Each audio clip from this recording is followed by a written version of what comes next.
السلام عليكم ورحمة الله وبركاته. في الأول صلوا على النبي، اللهم صل وسلم وبارك على سيدنا محمد.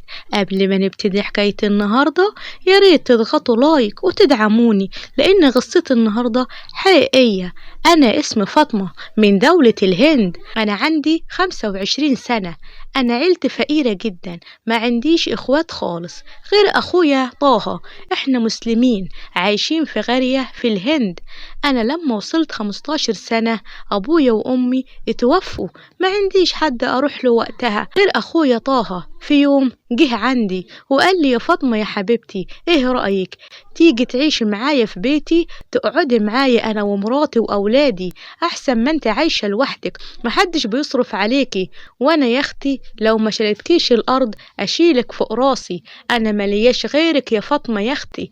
ورحت لميت هدومي مش مع أخويا على بيته. المهم أنا وطه أخويا طلعت على بيته، وأول ما دخلنا البيت قابلتنا مراته سناء، بصت فيا وقالت ايه اللي جايبه معاك ده يا طه؟ يا سناء يا حبيبتي دي أخت فاطمة، أنا عارفة إنها أختك، جايبها معاك ليه؟ هي المشرحة ناقصة قتلة؟ يا حبيبتي إنها تقعد معانا أحسن ما هي قاعدة لوحدها، وهي تساعدك في شغل البيت وتربي معاك الولاد لحد ما يجيلها عدلها، بدل كده ماشي. وقتها بص عليا أخويا وقال لي ادخلي يا فاطمة يا حبيبتي غيري هدومك. وفعلا غيرت هدومي، وتاني يوم أخويا نزل على شغله، ومرات أخويا فضلت تقولي اعملي وسوي شغل البيت كله، ده غير بقى هم العيال. وهي وقتها رمت عليا كل الحمل، وأنا ما كنتش بتكلم لحد ما في يوم أخويا جاله شغل في الإمارات، ومراته قالت له لا احنا مش هناخد فاطمة معانا، خليها تروح عند خالها، اهو راجل كبير في السن وتفضل تخدمه. خلاص ماشي. اخويا شخصيته ضعيفة جدا قدام مراته، لانه حالته المادية مش كويسة، هي كل يوم تفضل تعايره على قلة الفلوس اللي هي معاه، فعشان كده هو هيسافر ويشتغل في الإمارات علشان يحسن الدخل بتاعه. المهم تاني يوم الصبح جه أخويا وقال لي يا فاطمة أنا مش هينفع أخدك معايا. أنا قلت له ليه يا أخويا؟ هتسيبني لمين هنا؟ هتروحي عند خالك. وسابني ومشي، وأنا فضلت أعيط طول الليل. والصبح بدري طلعت على خالي قلت له إنه طه مش عاوزني أخدني معاه.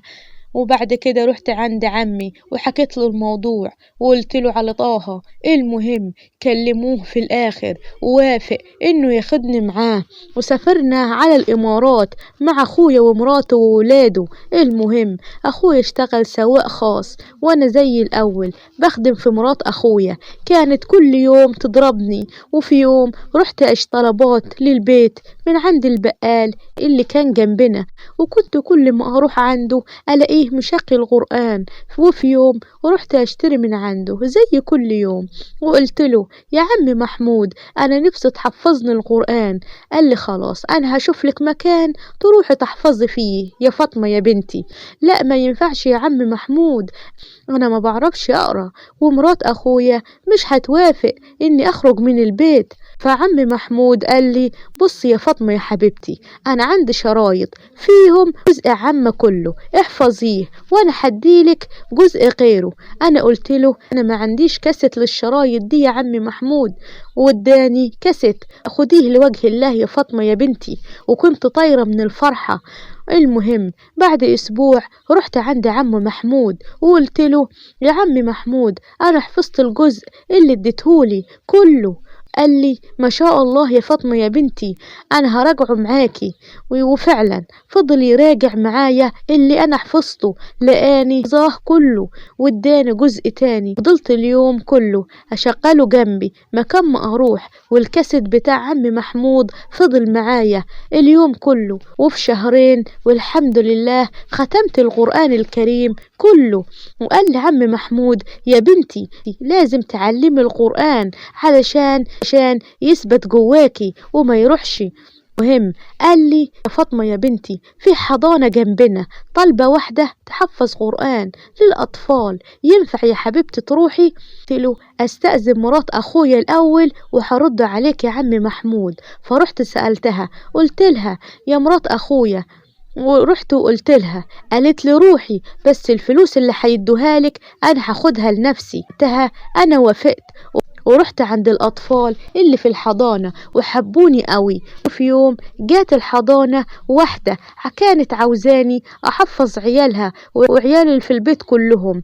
قالت لي إحنا قاعدين في بيت عيلة والبيت كبير قوي والولاد وولاد عمنا كتير، ممكن تيجي عندنا البيت وتحفظيهم القرآن علشان هم بيحبوكي قوي. قلت لها أنا هروح أستأذن مرات أخويا الأول وهرد عليكي.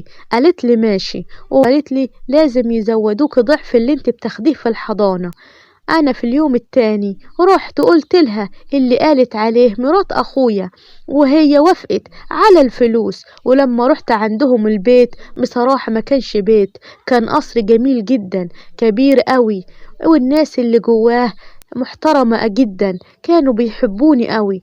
والست الكبيرة اللي في البيت فضلت أحفظها القرآن وحبتني جدا. وفي يوم قالت لي يا فاطمة يا حبيبتي أنا حبيتك قوي وعاوزاك تقعدي معانا في البيت، أنا هجوزك ابني آخر ولادي محمد، بس هو عمل حادثة بقاله 10 سنين، ومن يومها وهو قاعد على كرسي متحرك. ومش بس كده، هو حالته النفسية تعبانة قوي وبيتعصب علينا كتير من القعدة على الكرسي المتحرك ومحدش قاعد معاه. وانا قلتلك على كل حاجة يا فاطمة يا حبيبتي، وانت في ايدك الاختيار، فكري على راحتك. وفعلا اخدت اليوم وانا وقتها فكرت وقلت لنفسي وفكرت في العمايل اللي بتعملها معايا مرات اخويا، وان ده عوض ربنا عوض عليا بعيلة حلوة كلهم بيحبوني وبيعاملوني كويس، مش زي مرات اخويا اللي بتضربني.